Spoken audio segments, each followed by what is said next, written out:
next item of business on the agenda. Should we table that one item? Yes. I would entertain a motion to table Let's, the review of security assessment and subsequent actions.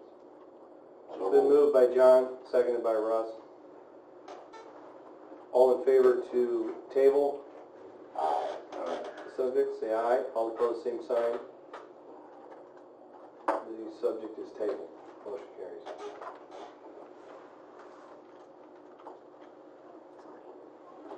Okay. Next item of business, Shelter Pro update.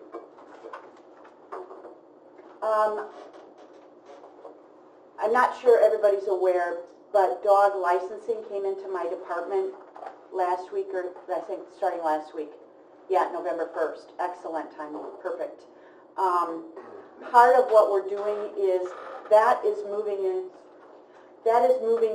to be a part-time job, which is what it was in the past. And then when it went down to under the county board, it kind of ballooned into a full-time job and then came back. So what I've been spending time on is how do I get it back to a part-time job? And one of the big things is relates to payments and citations, etc. In talking to the software company, one of their biggest recommendations was that we use a portal, and what it allows is renewal of all the licenses by accessing remotely. So you can either buy your licenses, but also for citations. The biggest thing they said is that counties or entities that use the system for citation processing. So right now, we send people a letter that says you didn't pay your dog tag, you got to show up at court on this date, and you have to pay $60. They can show up on court, pay $60, or a lot of them don't, and then we file a lien like against their house, and it costs them the $60 fine plus $45 in fees to Lisa Fancher's office. So, and it's a lot of paperwork and time for animal control, for the courthouse, circuit clerk's office, Jim Devine's office. There's an assistant state's attorney who does this the third Tuesday of every month, does these. They're a year behind, literally a year behind. We have $35,000 in unpaid license fees at this point in time. What the software guy told me is that they have a portal where you access, and then the citation letter says you have 10 days grace to make this right. And you can go on this portal, you can pay your license fee, and it will cancel the citation if you do it within 10 days. They literally have over 90% success with that. So you have 90% fewer of these cases going before the circuit clerk. It's automated through the system, so you don't have a clerk typing up these letters and sending them. You don't have them sending this list of people over to the circuit clerk's office. It's just a lot cleaner and a lot. So it's $1,300 to put that portal in, and so I had money in my budget for this year in software licenses, so I signed up for it and we started moving in that process. I started it last week, filled out the application. My issue in timing was this. If I didn't do it last week and start this process, I'm going in to year-end and audit, and I wouldn't start until February. With $35,000 in unpaid license fees, I just thought there's about, I'm trying to think, about 100 people, 120 people not renewing every month. 120 is our average. So it just compounds. Rusty would like to talk about some risk in that process. Rusty and Area Wide always taking the stance that we want to protect our network as much as possible. It's a risk, and it includes a risk because people are accessing the software and it shows them how much they owe, etc., whether or not they're compliant, etc. Rusty can talk about that, and we can talk about how to mitigate that. It doesn't mean we're not going to do it, but we're going to have to put safeguards in place. My point to Rusty is this. I was actually in the treasurer's office when somebody was paying, and this woman was complaining that it was her only day off until January. She didn't have her dog vaccinated, so we couldn't take her renewal yet. The dog's not going to get vaccinated till next week. I said, why don't you just mail it in? Well, I didn't know I could mail it in. I said, and we're going to work towards putting it online where you can renew online. She's like, I cannot believe the county's going to come into the 20th century. I said, right, we're not going to work on 21st yet, but we're going to work towards being in the 20th century. But she just was amazed that we can't renew online. And I told Rusty, you know, I pay all my bills online except 1 or 2. That's the way people are used to doing things now. Maybe not as much in this county, but there's a lot of people where 2 people work, and they're not available to come in here between 8:30 and 4:30, Monday through Friday. They want that convenience. 1, it's more convenient for our customers. 2, they want it. And 3, there's a better chance of the licenses being compliant. To me, that outweighs the risk, Yes. and we should work with the risk to minimize the risk in talking to Area Wide. So Rusty can tell you what he thinks we can do, I guess, if anything. Yes, so basically the external access is very limited into Iroquois County's data center into this network. That's, by opening up this portal, we're opening up that access. So we just want to basically take steps to put the safeguards in to make sure that portal doesn't go directly into your data center. It's on a kind of a DMZ external network before it actually connects into that database where they make payments. We have some ways of doing that. It's just, we just can't enable it by default. So, you know, it adds a little bit of time. There might be a software cost as far as server licensing, but I'm not looking at anything too outrageous. It's just more an effort as far as time is concerned. But it's my understanding that this is the first portal we're opening up. You know, if we're going to open up others, we should have a standard for doing it. But yeah, it seems like it's a great benefit to the citizens. So, we just want to use the safeguards, proper safeguards.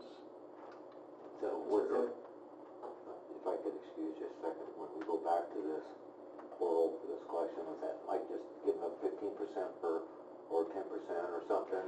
No, and Because, actually, you know, with the credit card processing and all the other issues, plus there's going through somebody else's software, they're probably taking a little bit, so. well, it's, But again, I can see where it's saving money, because you know what, it has to go to the judicial system. If we don't collect it there, the cost there just really gets much greater than what the original bill was. right, and is that fair to this person who, Right. whatever.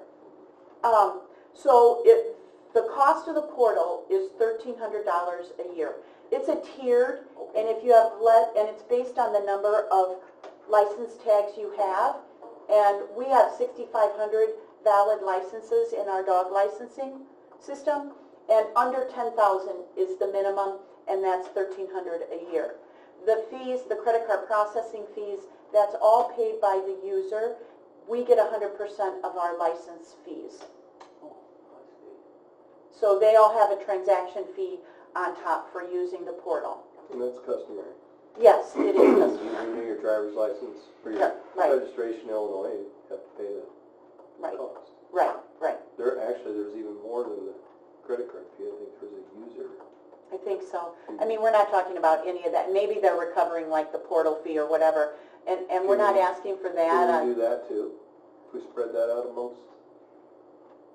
I wouldn't know how many people are going to utilize it for the first few years until we get some sort of a run rate. I don't know how it will go over. I think it will build over time.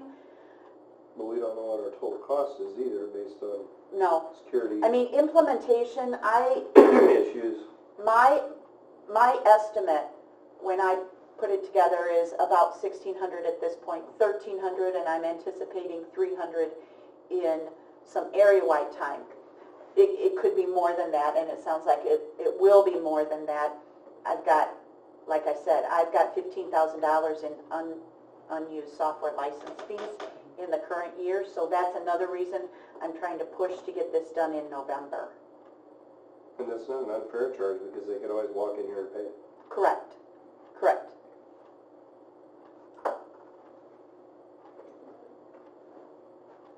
So, So- good job, Rusty. So that's where, yeah, it's really an upgrade to our current Shelter Pro. So what do we need to do as a committee? Nothing, I just really wanted to make you aware of it Okay. and let you know I'm moving forward with it. Well, what about the fees, though? Don't we have to establish? At this point, I'm not establishing any fees. They're all established by the credit card company and charged to the user, so we're out of it. And we already budgeted money, so there's no action really required out of that. Right, the one thing I did want to make you aware of is the fact that Rusty's right. It is a change, and we're going to have to work on mitigating the risk to the rest of our network. It's something we haven't done in the It's past. another potential door that doesn't get locked. Right. What about the part when people don't pay? How does that gonna work with this? Well, if, let's say, the citation letters are automated, it's actually, you push a button, you set the criteria. You want to issue citations for everybody who didn't pay, let's say, August of 2017. So you give them 30 days, you send them a 30-day notice, you give them another 30 days, and then the first week of November, you say, I want everybody with an August renewal that hasn't renewed, I want a citation. What are the dates of your court date? So we put in the third Tuesday. What's the fee? $60. It spits out a form letter to them that says you have 10 days grace. You received a past due notice you didn't pay. Go to the website. If you do this in 10 days, it negates it. It all keeps track of it in the system. So there's 10%. If we do as well as other counties have done, there will be 10% that don't pay. Those 10%, instead of the 100%, 10% will go to the circuit clerk's office. Somebody there at the circuit clerk assigns it to the court docket, and a copy goes to the assistant state's attorney handling it, and then it goes before the judge on that third Tuesday. And either they show up and pay it, or they don't.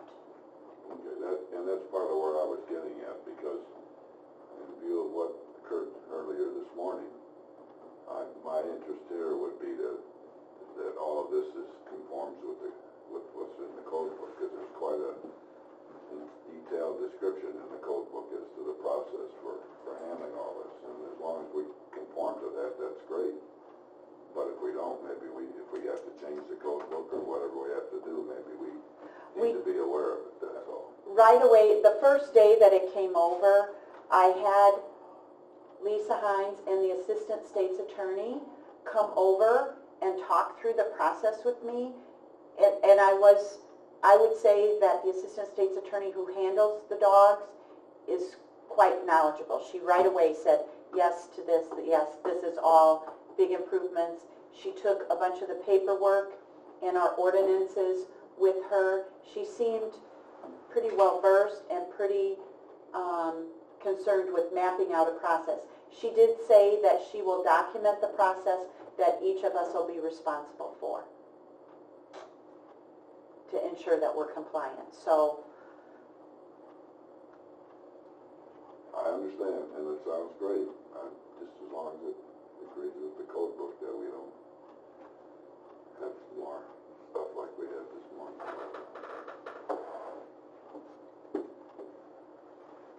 Otherwise, anything, you and I talked about it, it's a tremendous improvement. it would be a tremendous improvement. That's where it's going.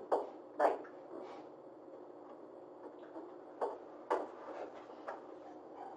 Okay? That's it.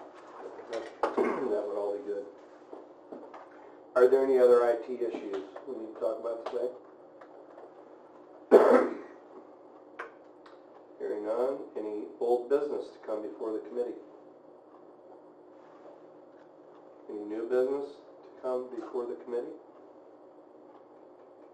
If none, I would entertain a motion to So adjourn. moved. It's been moved by Russ, seconded by John to adjourn. All in favor to adjourn, say aye. Opposed, same sign. Motion carries, meeting adjourned.